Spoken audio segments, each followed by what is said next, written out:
Bonjour,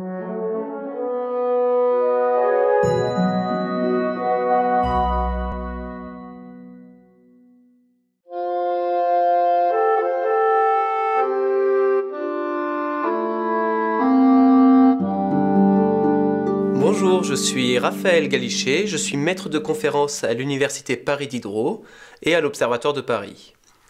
Aujourd'hui, nous allons chercher à savoir ce que sont les exoplanètes.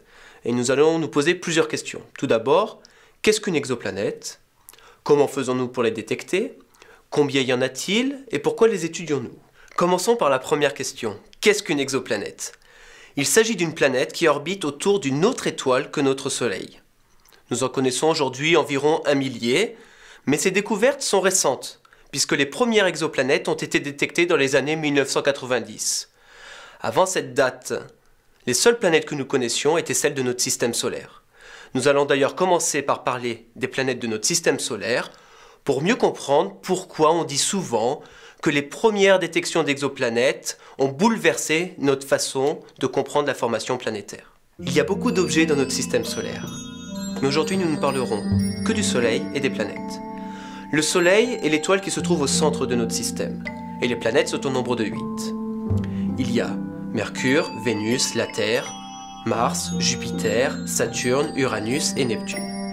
Et toutes ces planètes orbitent autour du Soleil sur des trajectoires quasi circulaires, c'est-à-dire que leur distance à l'étoile est quasiment constante. Représentons le Soleil puis la Terre. La distance Soleil-Terre est appelée unité astronomique et on la note UA. Il s'agit d'une unité de longueur. Plaçons maintenant toutes les planètes du système solaire sur ce schéma. Jupiter est environ à 5 fois la distance Soleil-Terre du Soleil. Il se trouve donc ici. Vénus est à 0,7 unité astronomique du Soleil. Et on peut placer de cette manière toutes les planètes sur ce schéma, qui représente la distance de la planète à l'étoile. Considérons maintenant un autre paramètre physique important pour caractériser les planètes extrasolaires, leur masse. Et déplaçons chacune de ces planètes verticalement sur le graphique. Commençons par Jupiter et prenons sa masse comme référence.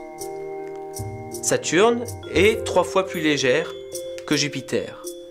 Uranus et Neptune sont environ 20 fois plus légères. La Terre et Vénus sont environ 300 fois plus légères. Et les autres planètes ne sont pas visibles sur ce graphique qui donne la masse des planètes en fonction de leur distance à l'étoile. Ce que nous pouvons remarquer sur ce graphique, concernant le système solaire, c'est que les planètes massives se trouvent dans la partie externe du système, tandis que les planètes légères se trouvent proches de leur étoile, qui est le Soleil. Avant les années 1990, nous ne connaissions que ces 8 planètes, et les modèles de formation planétaire expliquaient bien la répartition des planètes en fonction de leur masse dans le système solaire. Seulement dans les années 1990, les astronomes ont commencé à détecter autour d'étoiles proches d'autres planètes, les planètes extrasolaires.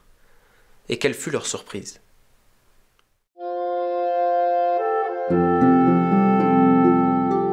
Il y a actuellement 6 techniques qui permettent la détection des planètes extrasolaires.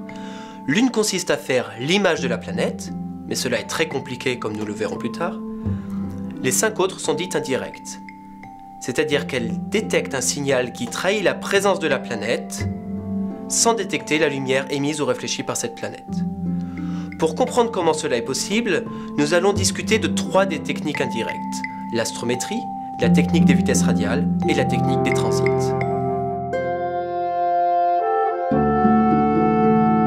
Considérons une étoile et sa planète. On dit souvent que la planète tourne autour de l'étoile. Dans la réalité, l'étoile et la planète tournent toutes les deux autour de leur centre de gravité. Si on observe un système étoile-planète, généralement, l'éclat de la planète est tellement faible que sur les images, on observe uniquement l'image de l'étoile. Seulement, comme l'étoile bouge, si on détecte ce mouvement, on est capable de dire qu'autour de cette étoile, une planète est en train d'orbiter. Toute la question maintenant est de savoir comment est-ce qu'on mesure ce mouvement stellaire. Ce mouvement a 2 composantes par rapport à la ligne de visée qui relie l'étoile à l'observateur. Il y a une composante transverse et une composante longitudinale.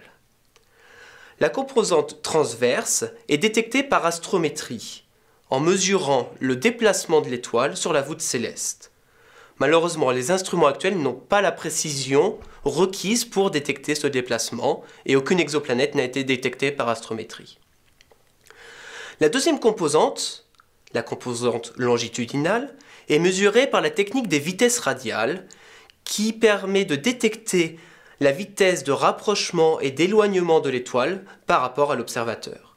Et si on détecte que l'étoile se rapproche et s'éloigne de manière périodique, on est capable de dire que c'est parce qu'il y a une planète qui orbite autour d'elle. Reprenons le graphique qui donne la masse de la planète en fonction de la distance étoile-planète. Nous avons vu dans le cas du système solaire que les planètes massives orbitent loin de leur étoile, tandis que les planètes légères, telluriques, sont proches de leur étoile. En 1995, la technique des vitesses radiales a permis la première détection d'une exoplanète orbitant autour d'une étoile similaire au Soleil. Et la surprise fut grande, car la masse de la planète est grande et cette planète se trouve très proche de son étoile. De plus, depuis 1995, des centaines d'autres exoplanètes similaires ont été détectées. On les appelle les Jupiters chauds. Et les modèles de formation planétaire ont dû être ajustés pour expliquer la formation de ces objets.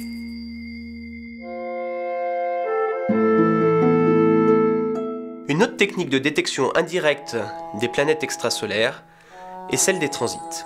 Dans cette technique, on mesure l'éclat de l'étoile en fonction du temps. Si une planète, au cours de son orbite, vient à passer entre l'étoile et l'observateur, elle va masquer une petite partie du disque stellaire et l'éclat de l'étoile mesurée est légèrement amoindri. En mesurant cette mini-éclipse périodiquement, on est alors capable d'affirmer qu'il y a une planète qui orbite autour de l'étoile observée. La technique des transits a permis la détection de nombreuses exoplanètes qui sont ajoutées en violet. On remarque que toutes les exoplanètes détectées par transit et par vitesse radiale se trouvent en deçà de quelques unités astronomiques de leur étoile. Cela ne signifie pas qu'il n'y a pas de planètes plus loin de leur étoile, c'est juste que ces deux techniques ne permettent pas de les détecter facilement. On parle de biais observationnel.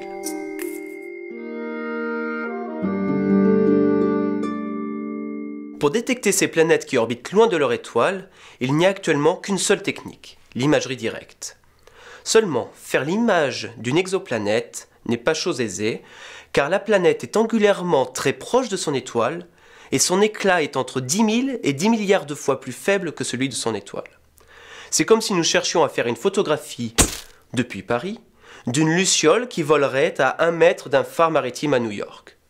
Il faut donc des instruments spéciaux pour réussir à faire l'image d'une exoplanète, et plusieurs de ces instruments sont en cours d'installation sur les télescopes de 8 mètres de diamètre. En attendant que ces instruments soient disponibles, quelques images d'exoplanètes ont été obtenues dans des cas favorables, comme autour de l'étoile Beta Pictoris qui est entourée d'un disque de débris. De même, autour de l'étoile HR 8799, un système de 4 planètes a été détecté. Au passage, remarquez à quoi ressemble l'image d'une exoplanète.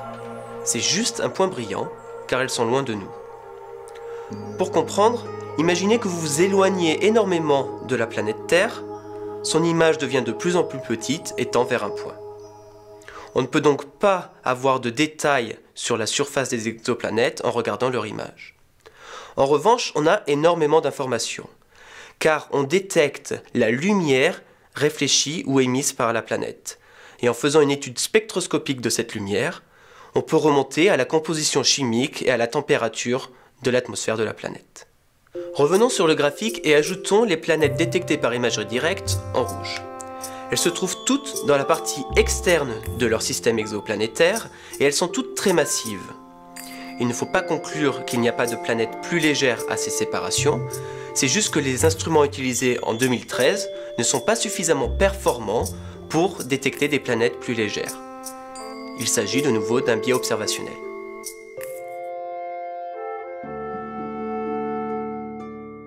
Résumons ce que montre le graphique que nous avons construit.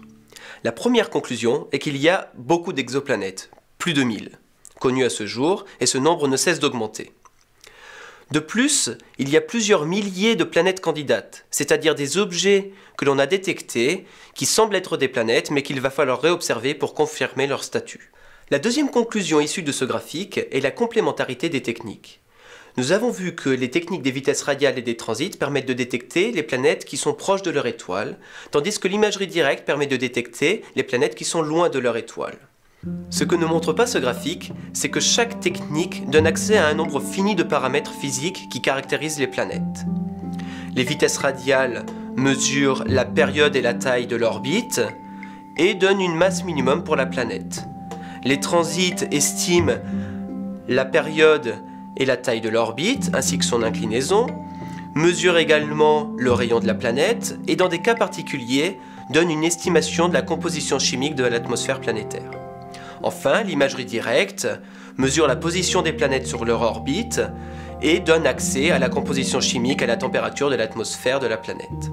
Ainsi, en plus de la complémentarité sur le type de planète détectée, il y a une complémentarité sur les paramètres physiques mesurés. Et il faut absolument utiliser toutes les techniques en parallèle pour caractériser au mieux les exoplanètes et ainsi comprendre leur formation et leur diversité.